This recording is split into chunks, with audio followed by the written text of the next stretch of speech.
Now, from Nebraska's trusted news source, this is Channel 8 News at 6. Some developing news tonight, a discussion over a controversial proposed solar farm. How dare you create a process that promotes such well-documented secrecy? So little about this journey has been transparent. Just review the meetings from the Planning Commission meetings.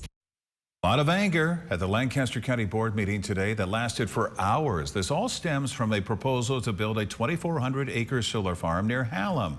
The company behind the project, Next Era, says it could bring up to 250 temporary jobs and bring in $42 million in tax revenue.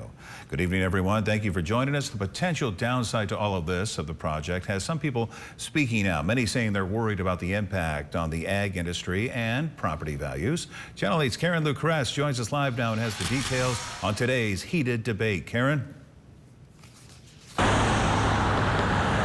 Rod, I'm at the County City building where emotions ran high for the proposed solar farm. The Board of Commissioners holding a public hearing to discuss the plan today, but many nearby farmers and ranchers are raising concerns about what this development could mean for their way of life.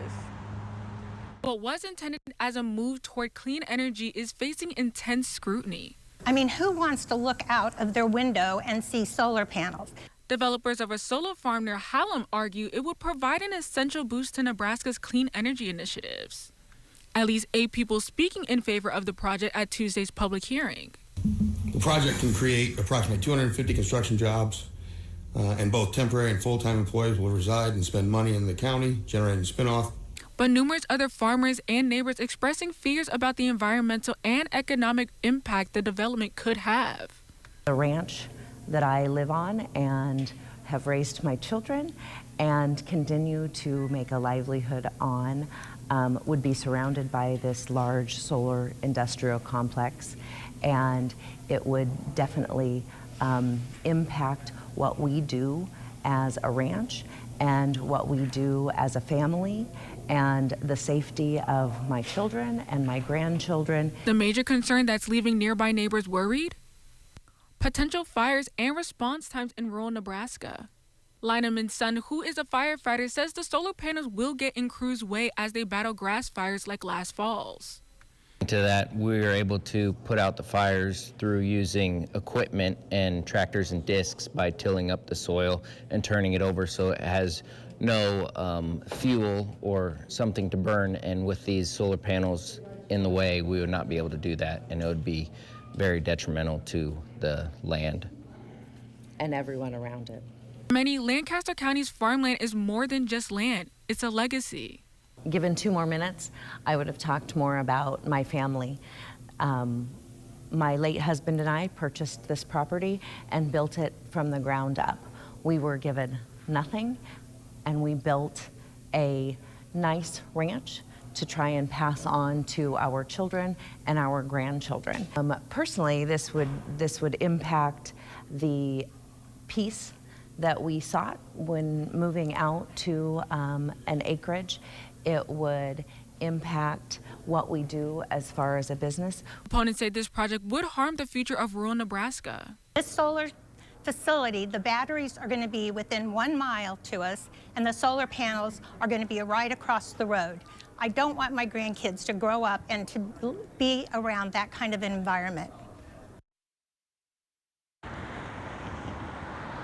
Lineman also tells me that her ranch hosted a 2016 Nebraska Cattlemen's Ball, and if the solar panels go in, she's sure that it would no longer be an event venue. Now, the Board of Commissioners is planning to vote next Tuesday. I'm reporting in Lincoln, Karen LaCresse, Channel 8 News. All right, thank you, Karen, for the live report. To some breaking news now. A pickup goes off course, hitting a curb and rolling into the front yard of a Lincoln home. You saw it first on the Now Local News app just after 4:15 this afternoon.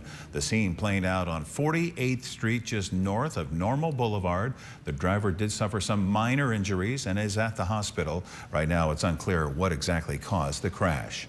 An investigation on a group of 911 outages comes to a close. The Nebraska Public Service Commission now releasing its finding on 3 separate outages with the carrier called Lumen. The first happened in August of 2023, and then there were 2 others last year. The commission says it found Lumen's level of performance was, quote, not acceptable for Nebraska's 911 system. Consultants will now carry out an independent verification for the next system. And it is time once again for your first forecast with Rusty as we take a live look outside now from our tower cam. Yeah, it was a cold day. It is January, so we shouldn't be too surprised, but it sounds like we might be warming up a little bit. Let's check in with Rusty for the latest. Kind of need it too. It seems like it's been a very chilly several days in a row, below average too. So we're going to make up for some lost time over the next few days. But we got to get there first. It is cold out there right now, 27th and Yankee Hill Road. You can just see the sunset just trying to hang on. And the sun is going down later and later every day. So eventually by this time, maybe in a couple of weeks, we'll have a pretty good looking sunset to check out. So we'll tune in for that. 17 degrees, though. It is chilly out there in Lincoln, Nebraska City. Omaha, 14 along with Columbus, 15 in Norfolk. A little bit of an east wind at 5 to 10 miles per hour does give us single-digit wind chills in some spots like Omaha, Columbus, Norfolk, and O'Neill. Grand Island, 12 in Broken Bow, but look at McCook just all smug down there at 40 degrees with their wind chill. A little bit of flurry activity, 90% of that not getting to the ground, but a few flakes here and there won't amount to much. Sunset was at 5:23, so that was about a half an hour ago. That's why it's getting dark later and later, though. 17, 16, eventually 15 degrees by 11 p.m. We'll talk more about this warm-up headed our way in a few minutes. Thank you, Rusty. Happening now, your children could soon have a new leader at Lincoln Public Schools. Tonight, the school board is voting on the nominee for interim superintendent, and if he's approved, he will serve in that role for the entire next school year. Channel 8's Mackenzie Johnson joins us live now from the district office with the latest. Mackenzie.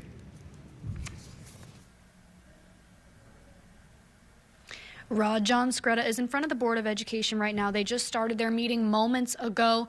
If they vote him into the role as interim superintendent, he'll serve as the district's leader until June of 2026. Scretta was an English and reading teacher at LPS when he first started in education back in 1995. He was the superintendent at Norris for 9 years and is currently the associate superintendent for civic engagement here at LPS. The district is in need of a leader after Paul Gosman announced his retirement from the superintendent role last month. So tonight, the board is taking the next step forward in their search for the next leader. LPS says if Scretta is approved for the job, he'll serve for 18 months to give the board enough time to launch a comprehensive search for their next permanent superintendent. So tonight at 10 o'clock, join us to hear from Scretta and the board as they discuss the future of LPS. Reporting here in Lincoln, Mackenzie Johnson, Channel 8 News. Thank you, Mackenzie. The York County Sheriff's Office is congratulating one sergeant for his outstanding work on the job. Sergeant Taylor Samick is being awarded the 2024 Lifesaver Award for saving a woman's life. Channel 8's Emma Norwood is in York, where she got to speak with the sergeant about how special this is. Emma? Rod, Samick tells me he is very grateful for the recognition. Although it is an incredible honor, he says he was humbled by the whole experience. In May 2024, Sergeant Samick was sent to a home where a 77-year-old woman was unconscious and gurgling. She recently had surgery and was taking pain medication. Samick gave her Narcan for what was believed to be a possible overdose from the medication. When there was not much response to the Narcan, Samick hooked up an AED and began CPR. The woman then woke up and began breathing. The fire personnel who arrived on the scene believe she suffered a cardiac event. Super, I guess it's just super grateful that it turned out the way it did. It doesn't always turn out that way. And I'm just really fortunate that she's able to spend the holidays with her family and that, she's still here today. Samick says this is a reminder of how important his work is, and he hopes to continue the good work every day. He was nominated for this award by many of his co-workers, including his captain, who says Samick is a leader within the community. In 2023, he was named the Nebraska Drug Recognition Expert of the Year for his dedication to keeping York County's roads safe from drug-impaired drivers. The Sheriff's Department says had it not been for Samick, the woman might not be here today. And the woman left him a Christmas card thanking him for saving her life. Reporting in York, Emma Norwood, Channel 8 News. All right, thank you, Emma. Coming up, a race to the rescue. How a new tool will help Hickman Fire and Rescue save lives when seconds matter. We'll be right back.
Happening now, a push to make an improvement on Nebraska's water system. Lawmakers introducing a bill today that would monitor the state's water use and use it more efficiently.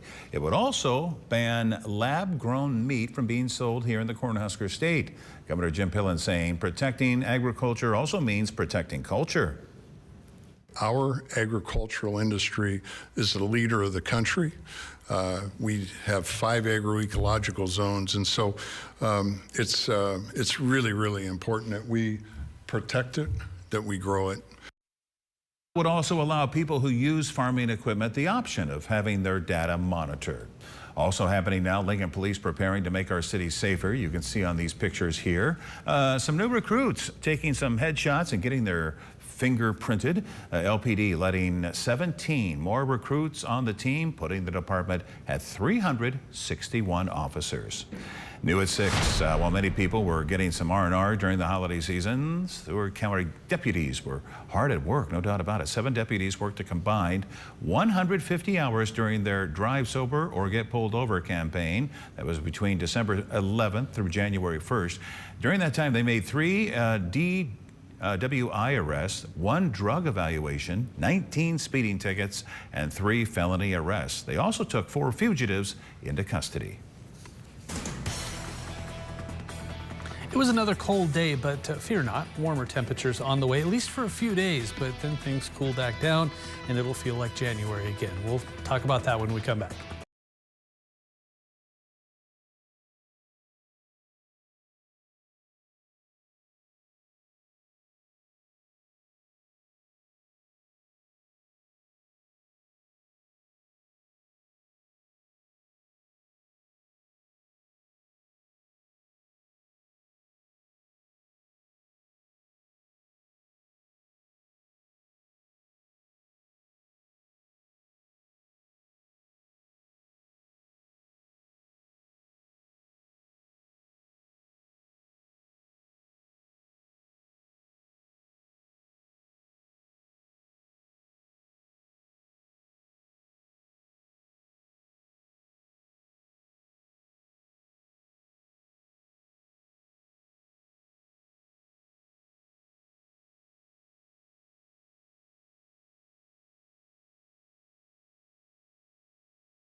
Happening now, a rural volunteer fire department is expanding its resources to better respond to calls. With concerns growing over water safety, Hickman Fire and Rescue is adding a new branch to its fleet this winter. Jenny Tanialmin explains how they plan to use their new rescue resources.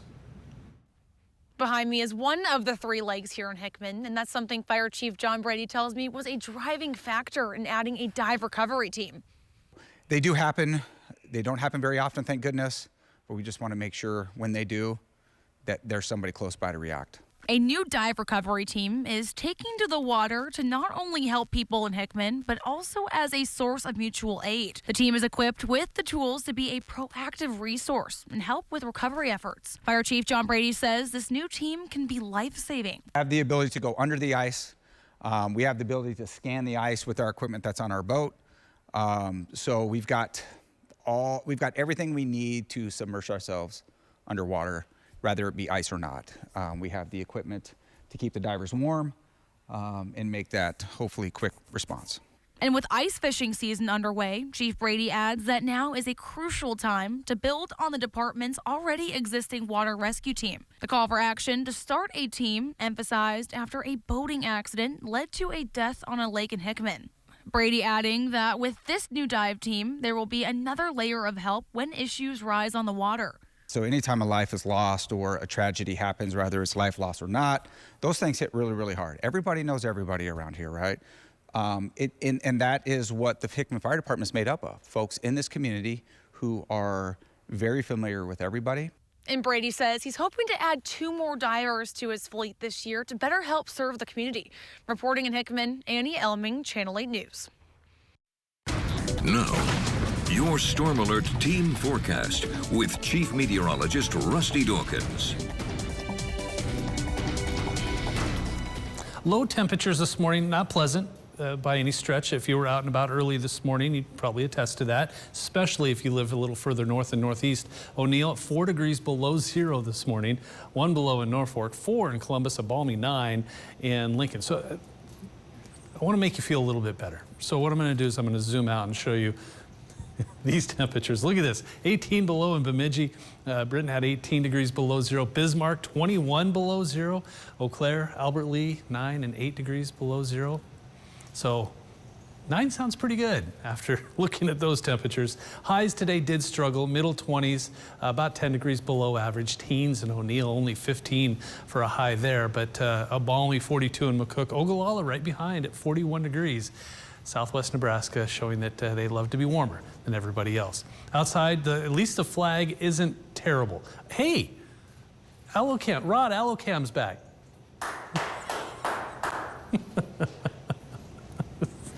It's been down for a little bit, so we're a little excited to bring. I almost forgot. It's like, oh my goodness, I'm looking at Allocam at 21st and L Street.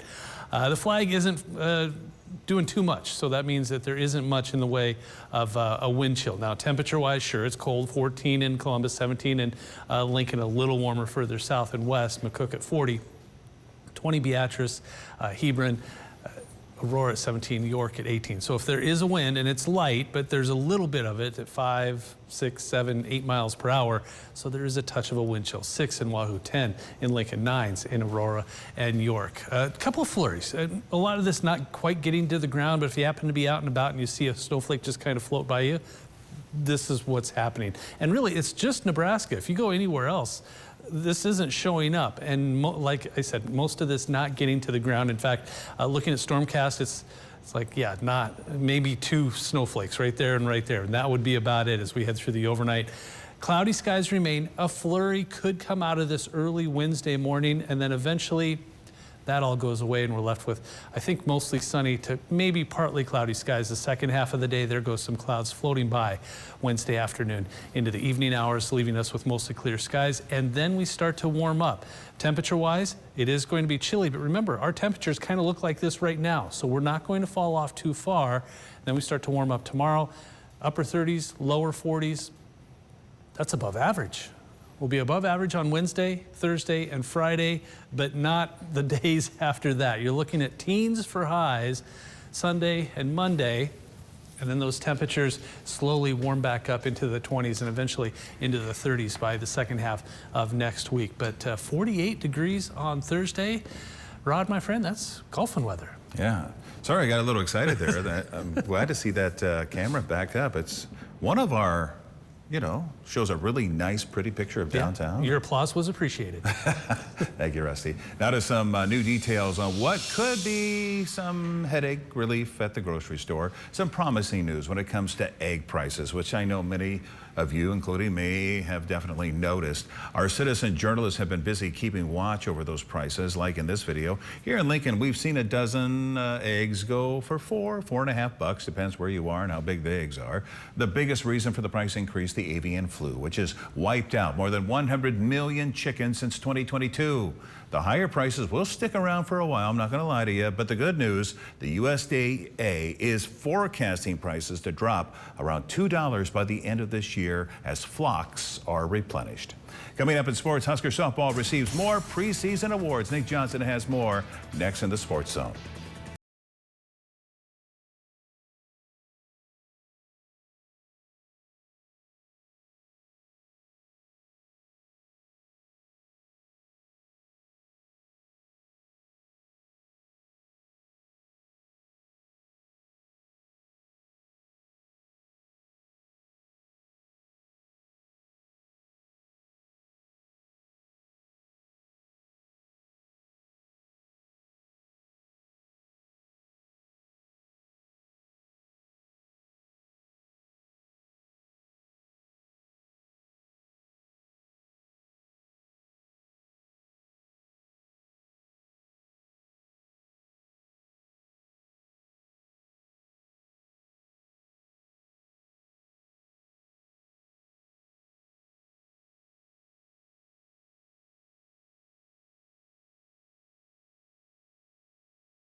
Now, from the Channel 8 Sports Zone, sponsored by Greens Furnace and Plumbing, here's Channel 8 News Sports with Sports Director Nate Johnson. The Channel 8 News Sports Zone. Hey, what's going on? Nate Johnson back with you today. And let's start with some Husker softball. Jordan, ball continues to rack up preseason awards. D1 softball dubbed her the number 2 pitcher on the watch list. Jordy has had a fantastic preseason, as she also was D1 softball's number 2 player to watch overall yesterday. So a lot going on for Jordy. And while we were talking softball, Nebraska softball freshman Nessa McMillan was named to the freshman watch list by Softball America today. The Blair, Nebraska native hit above 400 in each of her seasons in high school, including an impressive 538 in her senior year. The Husker volleyball team had a couple of players earn some academic honors, with 3 of them, Bergen Riley and Lexi Rodriguez, being named to the CSC Academic All-America's first team.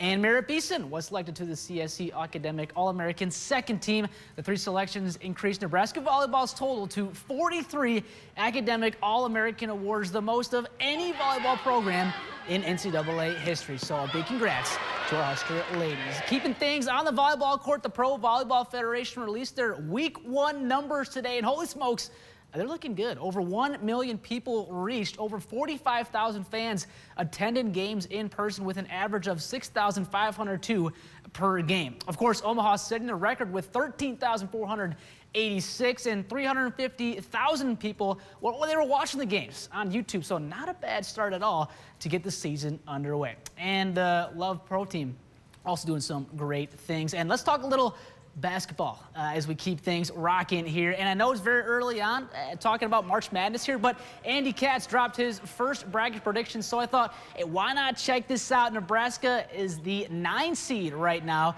according to his predictions, playing in the West region against North Carolina. That would be a fun game.